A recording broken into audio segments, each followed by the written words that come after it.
నంద్యాల జిల్లా Banaganapalle MRO seat చాలా hot గురువు అన్నట్టు అయింది కదా. ఈ సీట్లో కూర్చుంటే సీటు చినిగిపోతుందన్న భయంతో ఎవ్వరు వచ్చి కూర్చునేందుకు మరి కూడా చూస్తలేరట. పాపం ఇక 2 నెలల నుంచి జీతాలు రాక 70 మంది వీఆర్ఏలు, 12 మంది వీఆర్ఓలు, 9 మంది ఆఫీస్ సిబ్బందులు అవస్థలు పడుతున్నారట. గట్లేందుకు అయిందని అంటే పాపం ఈ ఆఫీస్కు ఏసీబీ కీడు సోకిందట. ఏసీబీ కీడు అగో అదేంది అంటారా, పోయిన నెల 4వ తారీఖు నాడు ఇక్కడ ఎంఆర్ఓ రాజిరెడ్డి గారిని ఏలినాటి శని పట్టుకున్నట్టు ఏసీ బోలు పట్టుకున్నారట లంచం పుచ్చుకుంటుంటే.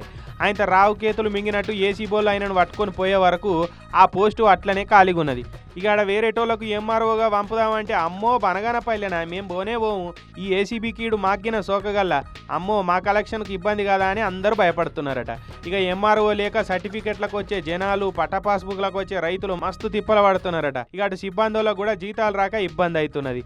అయితే నంద్యాల జిల్లా కలెక్టర్ ఆఫీసులో డిప్యూటీ తహసీల్దార్గా పనిచేస్తున్న మన్సూర్ అయినటైనకు ప్రమోషన్ వచ్చి తహసీల్దార్గా బనగానపల్లె పంపితే ఆయన కూడా ఈ ఏసీబీ కీడుకు భయపడి డ్యూటీలో చేరేతందుకు గజగజ వణుకుతున్నాడట.